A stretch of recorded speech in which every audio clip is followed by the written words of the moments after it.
애플이 아이폰 6의 매출 호조에 힘입어 어닝 서프라이즈를 기록했습니다. 애플은 지난 분기에 주당 순이익 3.06달러, 매출 746억 달러를 달성했다고 밝혔습니다.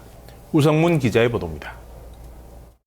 애플이 다시 한번 어닝 서프라이즈를 기록했습니다. 애플은 지난 회계연도 1분기 주당 순이익이 지난해 같은 기간보다 48% 급증한 3.06달러로 집계됐다고 밝혔습니다. 이는 시장 예상치였던 2.6달러를 크게 웃도는 것입니다.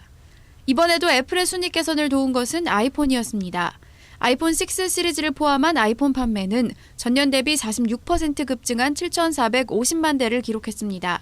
이는 분기 사상 최대 판매 기록일 뿐 아니라 전문가 예상치였던 6,570만 대보다 1,000만 대가량 더 많이 팔린 것입니다. 특히 중국 내 아이폰 매출이 증가하면서 실적 개선을 도왔습니다. 이 기간 중국 매출은 무려 70%나 폭증한 161억 4,400만 달러를 기록했습니다.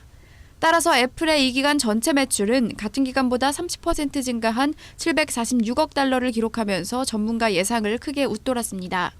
전문가들은 이번 분기 실적에 대해서도 기대감을 나타내고 있습니다.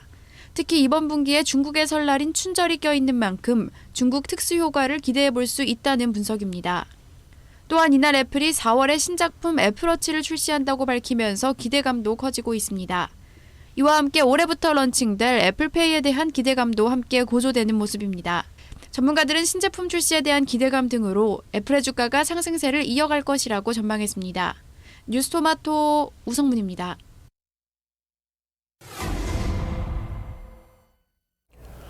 공공조달 시장은 중견기업과 대기업의 입찰이 엄격히 제한된 중소기업들의 영역인데요. 이 시장에 중소기업으로 위장 참여해 사업을 따낸 기업들이 대거 적발됐습니다. 정기종 기자가 보도합니다.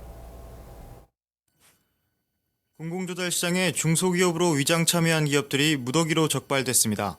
중소기업청은 중견기업과 대기업의 입찰 참여가 제한된 공공조달 시장에 중소기업으로 위장해 사업을 따낸 26개 기업을 적발했다고 밝혔습니다. 이들이 지난 2년간 공공입찰 시장에서 따낸 금액만 1,041억 원에 이릅니다. 이번 결과는 중기청이 최근 3개월간 중소기업자 간 경쟁제품 시장에 참여 중인 3924개 중소기업을 대상으로 실시한 조사를 통해 밝혀졌습니다. 적발된 위장 중소기업들은 지난 2013년 당시 적발됐던 위장 기업들이 공공조달 시장에서 퇴출된 것에도 아랑곳하지 않고 부당 이익을 챙겨온 것으로 알려졌습니다. 그 규모도 2013년 474억 원에서 이듬해 540억 원으로 14%가량 성장했습니다. 업종별로는 소프트웨어 위장 중소기업이 가장 많았습니다. 적발된 26곳 중 9곳이 소프트웨어 업체였습니다.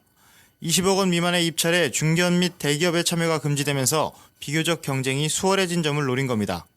납품 규모별로는 KCC 홀딩스의 위장업체 시스원이 최근 2년간 총 476억 원을 챙기며 가장 많은 이익을 거뒀습니다. 중견기업 3표의 경우 총 5개의 위장 중소기업을 통해 252억 원의 납품 실적을 올렸습니다. 중기청은 이번에 적발된 위장 중소기업을 공공기관에 통보해 공공조달 시장에서 즉각 퇴출시키고 중소기업 확인서를 허위나 거짓으로 발급받은 기업은 검찰에 고발 조치할 예정입니다. 뉴스토마토 정기종입니다.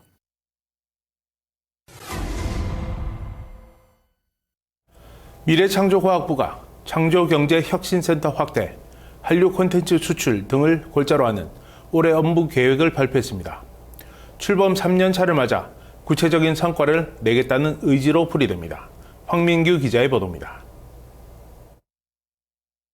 미래창조과학부가 단기적 성과 창출에 초점을 맞춘 올해 업무 계획을 발표했습니다. 박근혜 정부 핵심 부서로 출범 3년 차에 돌입했지만 이렇다 할 성과가 없다는 위기감이 반영된 것으로 풀이됩니다. 올해 미래부는 창조경제혁신센터, 한류 콘텐츠 및 소프트웨어 수출 전략을 앞세워 구체적인 성과 만들기에 나섭니다. 박근혜 정부 최대 현안 중 하나인 창조경제혁신센터는 연내 전국 17개로 확대될 예정입니다. 미래부는 상반기 내 출범을 마무리하고 지역 특색에 맞는 혁신사업 발굴에 나섭니다. 한류 열풍을 이용한 디지털 콘텐츠 수출도 주요 업무 계획 중 하나입니다. 미래부는 기업과 함께 K-팝 홀로그램 공연장을 중국과 동남아에 수출하는 방안을 추진하고 있습니다.